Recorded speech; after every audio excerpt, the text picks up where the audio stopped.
Hello everyone. इस बार हम इस वीडियो में लाए हैं क्लास 12 के चैप्टर नंबर सेकंड का क्विक रिव्यू। इससे पहले वीडियो में हमने चैप्टर फर्स्ट के बारे में डिस्कस किया था। आज हम चैप्टर सेकंड के बारे में डिस्कस करने वाले हैं। इससे पहले का वीडियो जो है बहुत ही इंपॉर्टेंट है। इस चैप्टर को पढ़ने से पहले आप उस चैप्टर का वीडियो जरूर देख लीजिएगा।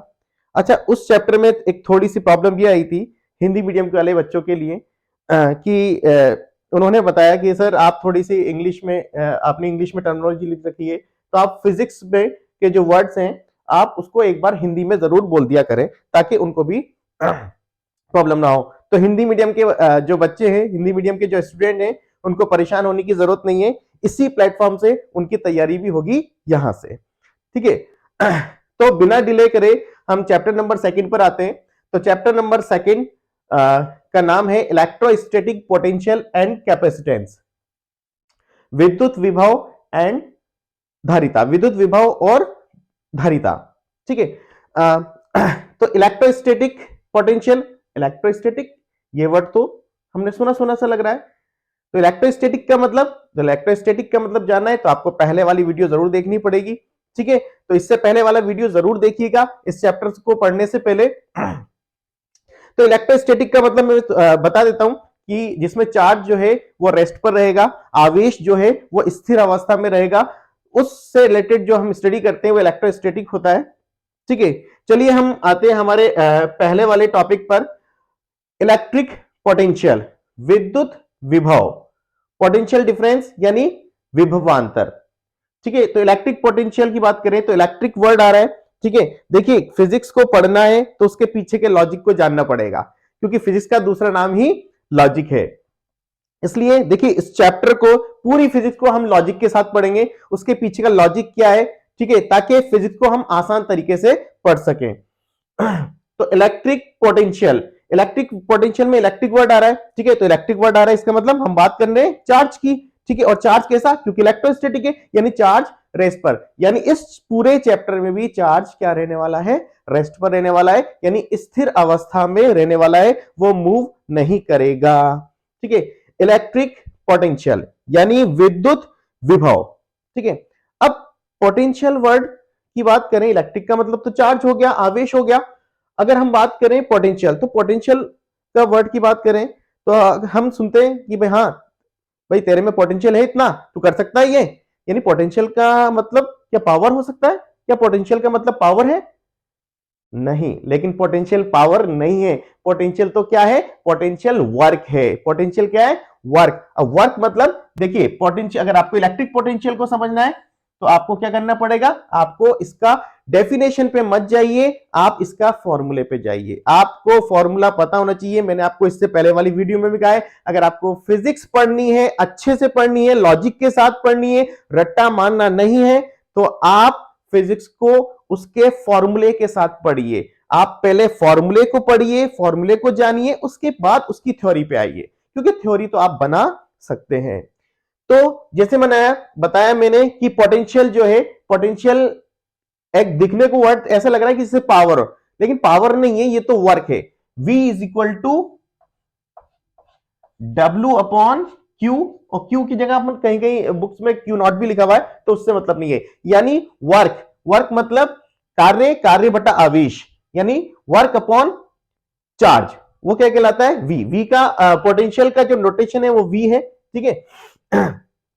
यानी W upon Q, W upon Q, यानी वर्क और चार्ज का हम रेशो भी कह सकते हैं, क्या कहलाएगा, पोटेंशियल कहलाएगा, ठीक है। अब मैंने आपको बताया कि डेफिनेशन बनानी है फिजिक्स को, फिजिक्स में डेफिनेशन बनानी है, तो आप क्या करेंगे, जो ये नीचे वाली टर्म है Q इज इक्वल टू क्या कर देंगे, 1 कूलाम, 1 कूलाम, ठीक है। अब बात करें, यानी 1 कूलाम, 1 कूलाम को लाने में किया गया वर्क, यही क्या कहलाता है, पोटेंशियल कहलाता है। क्या कहलाता है, पोटेंशियल। अब कहां से लाने में, इसमें इंपॉर्टेंट बात क्या है कि हम लेके आते हैं इनफाइनाइट से, ठीक है। कहां से लेके आते हैं, क्योंकि आपको ये तो पता चल गया कि वर्क है ना, यानी एनर्जी है, वर्क है या एनर्जी है, पोटेंशियल क्या है, वर्क है या एनर्जी है। तो W अपॉन Q यानी इलेक्ट्रिक फील्ड के किसी भी पॉइंट तक, ठीक है, अनंत से, अनंत मतलब इनफाइनाइट से किसी भी पॉइंट तक लाने में किया गया वर्क डन ही क्या कहलाता है, पोटेंशियल कहलाता है। ध्यान रखना, पोटेंशियल की डेफिनेशन में हम किसी भी पॉइंट चार्ज को कहां से लेके आते हैं, इनफाइनाइट से लेके आते हैं, अनंत से लेके आते हैं, ठीक है। इलेक्ट्रिक फील्ड के किसी पॉइंट तक, विद्युत क्षेत्र के किसी बिंदु तक, यानी अनंत से एकांक धनावेश को विद्युत क्षेत्र के किसी बिंदु तक लाने में किया गया कार्य। क्योंकि जब Q इक्वल टू 1 कर दोगे ना तो V इक्वल टू क्या कहलाएगा, W, ठीक है। तो यहीं से बनती है डेफिनेशन, यानी एकांक धनावेश को अनंत से, ध्यान रखना, इनफाइनाइट से क्या करने के लिए, किसी पॉइंट तक, इलेक्ट्रिक फील्ड के किसी पॉइंट तक लाने में किया गया वर्क डन, यानी विद्युत क्षेत्र के किसी बिंदु तक लाने में किया गया कार्य ही क्या कहलाता है, विद्युत विभव कहलाता है। विद्युत विभव यानी इलेक्ट्रिक पोटेंशियल कहलाता है, ठीक है। अगर हम बात करें इसके यूनिट की, तो एसआई यूनिट, क्योंकि बहुत इंपॉर्टेंट है, देखो फिजिक्स में अगर कोई भी टॉपिक आता है, कोई भी फिजिकल टर्म आती है, तो आपको इसकी यूनिट पता होनी चाहिए। और यूनिट पता करना बहुत आसान काम होता है। मैंने आपको पहले बताया कि फॉर्मूला आ गया, इसका मतलब सब कुछ आ गया, ठीक है। डब्ल्यू मतलब वर्क, एनर्जी, और उसको क्या लिखते हैं, उसकी यूनिट क्या है, ऐसा यूनिट जूल। फिर अपॉन, और क्यू क्या है, चार्ज, और चार्ज हमने पढ़ा है कूलॉम, यानी जूल अपॉन कूलॉम। इसको आप चाहें तो कैसे लिख सकते हैं, जूल कूलॉम इनवर्स भी लिख सकते हैं, बात एक ही है। तो ध्यान रखना कि जूल अपॉन कूलॉम कहां से आया, फॉर्मूले से आया है, ठीक है, डब्ल्यू अपॉन क्यू से ही आया है। हाँ भाई, इसके बाद अगर हम बात करें, अच्छा ये हमेशा ध्यान रखना कि इलेक्ट्रिक पोटेंशियल कैसी क्वांटिटी है, स्केलर क्वांटिटी है, अदिश राशि होती है। अब हम बात करें पोटेंशियल डिफरेंस की। पोटेंशियल डिफरेंस, अब आपको पता लग रहा है डिफरेंस आ रहा है, ठीक है, डिफरेंस आ रहा है। पहले इनफाइनाइट से लेके आए थे, अब क्या करेंगे, डिफरेंस हमेशा दो पॉइंटों के बीच में लगता है, ठीक है, यानी एक पॉइंट से दूसरे पॉइंट तक। अब लाते तो किसके हो आप, चार्ज को ही लाते हो, तो यानी पहले इनफाइनाइट से लेके आ रहे थे, अब क्या कर रहे हो, एक पॉइंट से दूसरे पॉइंट तक चार्ज को यानी 1 कूलम चार्ज को लाने में किया गया वर्क डन ही क्या कहलाएगा, पोटेंशियल डिफरेंस कहलाएगा। क्या कहलाएगा, पोटेंशियल डिफरेंस, विभवांतर, विभवों का अंतर, पोटेंशियल का डिफरेंस, यानी इसको हम कैसे लिखते हैं, VB माइनस VA। देखो माइनस मतलब डिफरेंस को बताता है, यहां सिर्फ V था क्योंकि एक पॉइंट पर था, यहां 2 पॉइंट आ गए, उन दोनों पॉइंट का डिफरेंस निकालना है, तो VB minus VA is equal to W upon Q। इसका मतलब यानी फॉर्मूला तो सेम है, इसका मतलब फिर डिफरेंस कहां आ रहा है, यानी अंतर कहां पर आ रहा है, डिफरेंस कहां आ रहा है, डिफरेंस आ रहा है कि पोटेंशियल में हम इनफाइनाइट से किसी पॉइंट तक लेके आते हैं, इलेक्ट्रिक फील्ड के किसी पॉइंट तक लेके आते हैं, और यहां पर इलेक्ट्रिक फील्ड के किसी एक पॉइंट से, यानी एक पॉइंट ए है एक पॉइंट बी है, तो ए से बी तक लाने में किया गया वर्क डन। किसको लाने में, चार्ज को। क्योंकि आप क्या करोगे, क्यू को 1 कूलम करोगे तो क्या आ जाएगा, VB minus VA is equal to W, यानी एकांक धनावेश को विद्युत क्षेत्र के एक बिंदु से दूसरे बिंदु तक लाने में किया गया कार्य ही क्या कहलाता है, उन दोनों बिंदुओं के मध्य विभवांतर कहलाता है। ध्यान रखना, यानी यूनिट चार्ज को इलेक्ट्रिक फील्ड में एक पॉइंट से दूसरे पॉइंट तक लाने में किया गया वर्क डन ही क्या कहलाता है, पोटेंशियल डिफरेंस कहलाता है। इसकी यूनिट की बात करें, अरे भाई फॉर्मूला सेम है तो मतलब यूनिट भी सेम ही होगी, यानी W का मतलब जूल और Q का मतलब कूलम, यानी जूल अपॉन कूलम ऐसा यूनिट है किसकी, विभव की, विभवांतर की भी सेम है, और पोटेंशियल या पोटेंशियल डिफरेंस की यूनिट क्या होती है, ऐसा यूनिट जूल अपॉन कूलम होती है। दोनों ही कैसी क्वांटिटी है, स्केलर क्वांटिटी है, अदिश राशि होती है, ठीक है। ये बात हुई हमारी इलेक्ट्रिक पोटेंशियल और पोटेंशियल डिफरेंस की। अब हम बात करें पोटेंशियल ग्रेडियंट, ठीक है। तो पोटेंशियल ग्रेडियंट की अगर हम बात करें, तो पोटेंशियल ग्रेडियंट का मतलब, देखो जो वर्ड आ रहा है पोटेंशियल मतलब हम समझ ही गए। अब ये जो वर्ड आ रहा है ग्रेडियंट, इसे हिंदी में बोलते हैं विभव प्रवणता। बड़ी इंपॉर्टेंट वर्ड है ये, जिसकी डेफिनेशन पूछी जाती है, विभव प्रवणता, पोटेंशियल ग्रेडियंट। सबसे पहले देखो मैंने आपको कहा है कि अगर आप इस वर्ड को समझ जाएंगे तो आप फिजिक्स, इसके पीछे की फिजिक्स को भी समझ जाएंगे।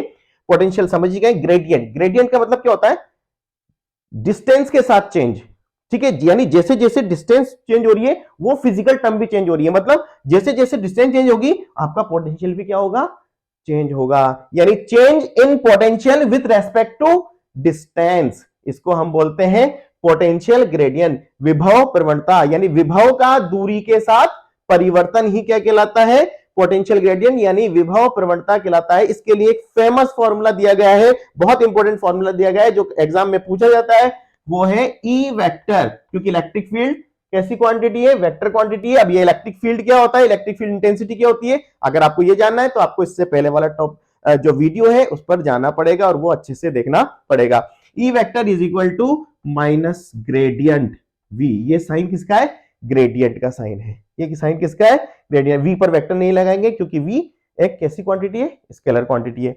ई is equal to minus gradient V. E is equal to, ये साइन किसका है, ग्रेडियंट का। ठीक है, इसको हम कैसे लिखते हैं, इसको हम लिखते हैं E is equal to minus का डीवी अपॉन डी आर भी लिखते हैं। देखो मैं वही बात आ गई, देखो आर मतलब डिस्टेंस आ गया ना, डीवी अपॉन डी आर यानी change in potential with respect to change in time. यानी जैसे जैसे अगर डिस्टेंस चेंज होगी, ठीक है, वैसे वैसे आपका पोटेंशियल भी चेंज होगा। और ये रिलेशन किसको बताता है, इलेक्ट्रिक फील्ड। ये काफी बार पूछा गया है, इलेक्ट्रिक फील्ड और पोटेंशियल में क्या रिलेशन है, यानी विद्युत क्षेत्र और विद्युत विभव में क्या संबंध है, ये पूछा गया है। E is equal to minus gradient V, gradient का साइन ये होता है। आप इस फॉर्मूले को इस टर्म में भी लिख सकते हैं। अब बात आती है कि अगर हम इसको इसका मतलब ये क्या हुआ, अब देखो इसकी यूनिट क्या हो गई, विभव प्रवणता की, वोल्ट अपॉन मीटर। ध्यान रखना डीवी क्या है, पोटेंशियल यानी वोल्ट। ठीक है, अच्छा हाँ ध्यान रखना जूल अपॉन कूलाम। ठीक है, जूल अपॉन कूलाम को हम वोल्ट भी बोलते हैं, जूल अपॉन कूलाम को हम वोल्ट भी बोलते हैं। ध्यान रखना इसका साइन वी होता है। डब्ल्यू अपॉन क्यू को जूल अपॉन कूलाम और वोल्ट भी बोलते हैं, तो इसलिए ये क्या हो गया, वोल्ट, ठीक है, अपॉन में मीटर। वोल्ट अपॉन में मीटर, माइनस चिन्ह को हम नहीं लिखते हैं क्योंकि यूनिट में हम माइनस चिन्ह नहीं लगाते हैं। तो ये इसकी यूनिट हो जाएगी, पोटेंशियल ग्रेडियंट की यूनिट हो जाएगी। अब हम बात करें इक्विपोटेंशियल सरफेस। इक्विपोटेंशियल सरफेस की डेफिनेशन भी पूछी जाती है। इक्विपोटेंशियल सरफेस का मतलब हिंदी में बोले समविभव पृष्ठ। अब देखो हिंदी की बात करें, समविभव पृष्ठ, नाम से ही पता लग रहा है, कहीं जाने की जरूरत ही नहीं है। समविभव यानी विभव का मान समान। देखो इक्विपोटेंशियल, इक्यू वर्ड आ रहा है, इक्विपोटेंशियल, ठीक है, इक्विवेलेंट यानी समान होगा, यानी ऐसा पृष्ठ जिसके हर एक बिंदु पर क्या होगा, विभव का मान समान होगा, क्या कहलाएगा, समविभव पृष्ठ कहलाएगा। बहुत इंपॉर्टेंट डेफिनेशन है, समविभव पृष्ठ कहलाता है। ठीक है, अब दोनों पॉइंट है, दोनों पॉइंट पर विभव समान है। ठीक है, अच्छा दोनों पॉइंट पर जब विभव समान होगा तो इसका मतलब अगर विभवांतर कितना हुआ, विभवांतर कितना हुआ, जीरो। जब विभव समान तो अंतर क्या होगा, ठीक है, तो इसका मतलब इसमें इंपॉर्टेंट लाइन है कि इक्विपोटेंशियल सरफेस पर हर एक पॉइंट पर पोटेंशियल डिफरेंस जीरो होता है, यानी किया गया वर्क डन कितना होता है, जीरो होता है। डब्ल्यू जीरो होगा जब तो वर्क डन जीरो हो जाएगा, जब पोटेंशियल डिफरेंस ही नहीं है तो वर्क हुआ भी नहीं। ठीक है, इसका मतलब कि समविभव पृष्ठ पर एक बिंदु से दूसरे बिंदु तक लिया गया कार्य शून्य होता है। ये भी पूछी जाती है लाइन। ठीक है, देखिए इस वीडियो में हम वही टॉपिक ले रहे हैं जहां से क्वेश्चन बनते हैं और इसको बहुत समराइज तरीके से, ताकि आपका रिवीजन हो जाए, आप अच्छे तरीके से इस चैप्टर को अच्छे से पढ़ सकें, इसलिए हम इस पर वीडियो बना रहे हैं। ठीक है, तो इक्विपोटेंशियल सरफेस का मतलब समझा गया, ऐसा सरफेस जिस पर पोटेंशियल की वैल्यू हर पॉइंट पर सेम रहेगी, उसे इक्विपोटेंशियल सरफेस कहते हैं। यानी ऐसा पृष्ठ जिसके प्रत्येक बिंदु पर विद्युत विभव का मान समान रहता है, उसे हम समविभव पृष्ठ कहते हैं। अब विभव का मान समान है तो विभवांतर जीरो होगा, यानी किया गया वर्क डन जीरो होगा। यानी इक्विपोटेंशियल सरफेस पर एक पॉइंट से दूसरे पॉइंट तक चार्ज को लाने में कोई वर्क नहीं किया जाता है। यह बात हुई इक्विपोटेंशियल सरफेस की। अब हम बात करें इलेक्ट्रिक पोटेंशियल एनर्जी। वैसे इलेक्ट्रिक पोटेंशियल की बात करें तो वो भी एनर्जी होती है। तो इलेक्ट्रिक पोटेंशियल एनर्जी का मतलब यही कि एक पॉइंट से दूसरे पॉइंट तक चार्ज को लाने में किया गया वर्क डन, वही एक जो एनर्जी स्टोर होती है उसे हम इलेक्ट्रिक पोटेंशियल एनर्जी कहते हैं। जैसे एक पॉइंट से दूसरे पॉइंट तक लाने के लिए इसके लिए जो फॉर्मूला दिया गया है वो दिया गया है एनर्जी है, ई भी लिखते हैं, यू भी लिखते हैं कहीं। ठीक है, के, क्योंकि इसमें दो चार्ज चाहिए तो के Q1 Q2 अपॉन आर। ठीक है, के Q1 Q2 अपॉन आर, दो चार्ज हैं, उन दोनों चार्ज जो होंगे वो क्या होंगे, एक दूसरे पर क्या लगाएंगे, अपोजिट फोर्स लगाएंगे। तो उनके अपोजिट फोर्स लगाएंगे तो रिपेल करेंगे, तो उनको पास करने में किया गया वर्क डन जो होता है, जिस एनर्जी की फॉर्म में स्टोर होता है, उसे ही हम इलेक्ट्रिक पोटेंशियल एनर्जी कहते हैं, जिसका जनरल फॉर्मूला है के Q1 Q2 अपॉन आर, के Q1 Q2 अपॉन आर। अब हम बात करते हैं कैपेसिटेंस की। कैपेसिटेंस देखिए यानी धारिता।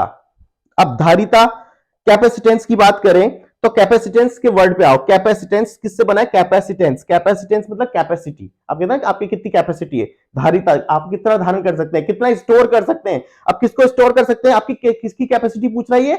चार्ज की, क्योंकि चार्ज की बात कर रहे हैं, यानी चार्ज को स्टोर करने की कैपेसिटी, चार्ज को स्टोर करने की, चार्ज को यानी आवेश को धारण करने की, आवेश को ग्रहण करने की क्षमता, कैपेसिटी कितनी है, वही क्या कहलाती है? कैपेसिटेंस कहलाती है, यानी धारिता कहलाती है। ठीक है, धारिता कहलाती है। ध्यान रखना, कैपेसिटेंस का मतलब क्या होता है? कैपेसिटी से मतलब है, आपको याद रखने के लिए बता रहा हूं, क्योंकि फिजिक्स को याद रखना है तो लॉजिक याद रखोगे तो बहुत लंबे टाइम तक याद रहेगा, रट्टा मारने की जरूरत नहीं पड़ेगी। कैपेसिटेंस यानी कैपेसिटी, किसकी कैपेसिटी? स्टोर करने की। किसको स्टोर करने की? चार्ज को स्टोर करने की, यानी आवेश को स्टोर करना, चार्ज को स्टोर करना, क्या कहलाता है? उसकी कैपेसिटी यानी कैपेसिटेंस कहलाता है। क्या कहलाता है? कैपेसिटेंस कहलाता है। इसके लिए एक फेमस फॉर्मूला दिया गया है कि अगर हम किसी अगर हम जो चार्ज होता है, ठीक है, जो चार्ज होता है वो डायरेक्टली प्रोपोर्शनल होता है किसके? पोटेंशियल के। किसके होता है? पोटेंशियल के होता है। और जब इसको हम ऐसे लिखते हैं, यानी Q इज इक्वल टू एक कांस्टेंट लिखते हैं C, और ये आ गया V, तो Q बराबर CV एक क्या है? जनरल फॉर्मूला है, बहुत ही फेमस फॉर्मूला है, Q बराबर CV। यहां से अगर हम C निकालें तो C बराबर क्या आ गया? Q अपॉन V, यानी यानी चार्ज और पोटेंशियल दोनों का जो रेशो होगा वही क्या कहलाएगा? कैपेसिटेंस कहलाएगा, कैपेसिटेंस कहलाएगा। अगर हम इसके यूनिट की बात करें तो क्यू मतलब क्या हो गया? चार्ज, चार्ज मतलब कूलाम, और ये वी वोल्ट है ना, यानी V volt, coulomb upon volt. लेकिन इसकी यूनिट जो लिखी जाती है वो लिखते हैं हम फेरेड से। किससे लिखते हैं? फेरेड से। किससे लिखते हैं भाई? फेरेड। तो याद रहना चाहिए, कैपेसिटेंस की यूनिट क्या होती है? कैपेसिटेंस की यूनिट होती है फेरेड। कैपेसिटेंस की यूनिट क्या होती है? फेरेड। जैसे कहीं कहीं लिखा आता है 1 माइक्रो फेरेड, माइक्रो फेरेड, इसका मतलब क्या होगा? 10 की पावर माइनस 6 फेरेड। माइक्रो का मतलब कितना होता है? 10 की पावर माइनस 6। अगर नैनो लिखा गया तो 10 की पावर माइनस 9, मिली लिखा गया तो 10 की पावर माइनस 3, क्योंकि फेरेड जो है वो एक बड़ी यूनिट होती है। ध्यान रखना, फेरेड जो है वो बड़ी यूनिट होती है, इसलिए ज्यादातर क्वेश्चंस में, क्यों क्वेश्चंस बनते हैं, न्यूमेरिकल्स आते हैं, माइक्रो लिखा आता है, नैनो लिखा जाता है, मिली लिखा जाता है, तो बच्चे कंफ्यूज हो जाते हैं। ठीक है, तो इसलिए ध्यान रखना, ये वर्ड जो है, माइक्रो का मतलब 10 की पावर माइनस 6 होता है, नैनो का मतलब 10 की पावर माइनस 9 होता है, मिली का मतलब 10 की पावर माइनस 3 होता है। ठीक है, तो ये बात हुई कैपेसिटेंस की। ठीक है, अब हम बात करें डाइलेक्ट्रिक या डाइलेक्ट्रिक कांस्टेंट की। डाइलेक्ट्रिक की या डाइलेक्ट्रिक कांस्टेंट की बात करें, देखिए डाइलेक्ट्रिक क्या होते हैं? ऐसे मटेरियल जो इंसुलेटर हैं, बहुत बहुत ही कमाल की चीज है, इसलिए क्वेश्चन पूछा जाता है। डाइलेक्ट्रिक क्या? ऐसे सब्सटेंस, ऐसे मटेरियल जो इंसुलेटर है, फिर भी चार्ज को पास होने देते हैं, फिर भी चार्ज को पास होने देते हैं, उन्हें हम क्या बोलते हैं? Dielectric. ठीक है, उन्हें क्या बोलते हैं? डाई इलेक्ट्रिक बोलते हैं। ठीक है, क्या बोलते हैं? ऐसे मटेरियल क्या कहलाते हैं? डाई इलेक्ट्रिक कहलाते हैं। अब इसमें जो वर्ड बना है, देखो क्या बना है? Dielectric. आपने क्या कर दिया, जैसे अपन ने पढ़ा था ना डाइपोल, जैसे पढ़ा था ना डाइपोल, उसमें भी दो होते हैं, इसमें डाइलेक्ट्रिक। इसमें क्या करेंगे कि भाई चार्ज जो होते हैं वो पहले एक जगह होता है, लेकिन जब उन्हें हम इलेक्ट्रिक फील्ड में रखते हैं ना, तो उन पर अपोजिट फोर्स लगता है, जिसकी वजह से वो सेपरेट हो जाते हैं, यानी डाई हो जाते हैं। ठीक है, यानी उनके जो पॉजिटिव और नेगेटिव के सेंटर थे पहले एक जगह थे, ठीक है, अब वो क्या हो जाते हैं? सेपरेट हो जाते हैं। कब? जब उन्हें इलेक्ट्रिक फील्ड में रखना पड़ता है। तो ऐसे मटेरियल क्या कहलाते हैं? डाइलेक्ट्रिक, यानी वो इंसुलेटर है, ठीक है, नॉन कंडक्टर है, लेकिन फिर भी वो चार्ज को पास होने देते हैं। एक कंडीशन आने के बाद वो चार्ज को पास होने देते हैं। कब? जब उनको इलेक्ट्रिक फील्ड में रखा जाता है। तो ऐसे मटेरियल क्या कहलाते हैं? डाइलेक्ट्रिक मटेरियल कहलाते हैं, उसे हम डाइलेक्ट्रिक बोलते हैं। एक डाइलेक्ट्रिक कांस्टेंट की डेफिनेशन जरूर पूछी जाती है। डाइलेक्ट्रिक कांस्टेंट क्या होता है? ठीक है, देखिए परावैद्युतांक है ना, हिंदी में बोलते हैं परावैद्युतांक। इसको हम एप्सिलॉन आर से भी लिखते हैं, एप्सिलॉन आर से भी लिखते हैं, और कहीं कहीं कैसे भी लिख रखा है। ध्यान रखना, एप्सिलॉन आर से भी लिख रखा है और कहीं कहीं कैसे भी लिख रखा है, तो कंफ्यूज होने की जरूरत नहीं है। अच्छा, इसका फॉर्मूला क्या होता है? बहुत दो तरीके से इसको हम याद रख सकते हैं। जैसे एप्सिलॉन आर बराबर एप्सिलॉन अपॉन एप्सिलॉन नॉट भी लिखते हैं। ठीक है, एक क्या होता है? ई नॉट अपॉन ई, यानी एक तो अब एप्सिलॉन एप्सिलॉन नॉट पता है आपको, जैसे हिंदी बात करें तो ये विद्युतशीलता बोलते हैं, ये निर्वात की विद्युतशीलता है, ये माध्यम की विद्युतशीलता है। तो माध्यम की विद्युतशीलता और निर्वात की विद्युतशीलता का अनुपात ये भी क्या कहलाता है, परावैद्युतांक कहलाता है। अगर हम बात करें अब इसे इलेक्ट्रिक फील्ड की टर्म में देखें, यानी निर्वात में विद्युत क्षेत्र और माध्यम में विद्युत क्षेत्र, इसका अनुपात ही क्या कहलाता है, डाइलेक्ट्रिक कांस्टेंट कहलाता है, परावैद्युतांक कहलाता है। अगर मैं बात करूं यानी इलेक्ट्रिक फील्ड इन वैक्यूम और air upon electric field in medium, that is called dielectric constant, उसे ही हम क्या बोलते हैं, डाइलेक्ट्रिक कांस्टेंट बोलते हैं। अगर हम बात करें, देखो दोनों विद्युत क्षेत्र है ना, अब दोनों की यूनिट कट जाएगी, इसका मतलब डाइलेक्ट्रिक कांस्टेंट की कोई यूनिट नहीं होती, परावैद्युतांक की कोई यूनिट नहीं होती है। बहुत इंपॉर्टेंट है डाइलेक्ट्रिक कांस्टेंट की डेफिनेशंस, ध्यान रखना। अब हम बात करते हैं कैपेसिटर। देखिए कैपेसिटर जो आया वो आया कैपेसिटेंस से, कैपेसिटेंस अपन ने समझ लिया कैपेसिटी से। अब कैपेसिटर मतलब एक तरह से कंडेंसर है ना, जो अपने लगता है कंडेंसर, यानी पहले कैपेसिटेंस का मतलब था चार्ज को स्टोर कर रहा था, अब ऐसी डिवाइस यानी जो चार्ज को स्टोर करेगी, that is called capacitor, that is called capacitor, जो चार्ज को स्टोर करेगी, जिसे हिंदी में संधारित्र बोलते हैं। क्या बोलते हैं, संधारित्र बोलते हैं। ठीक है, यानी ऐसी डिवाइस जो चार्ज को स्टोर करेगी, ठीक है, उसे हम बोलते हैं कैपेसिटर।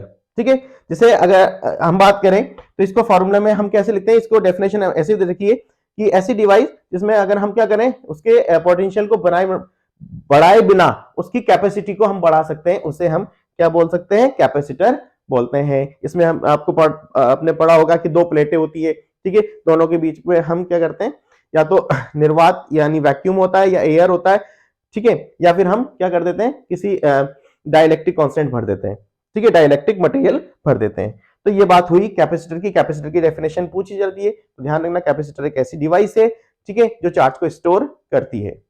अब हम पढ़ते हैं इसमें पैरेलल प्लेट कैपेसिटर, इसकी डेफिनेशन भी कभी कभी पूछ ली जाती है।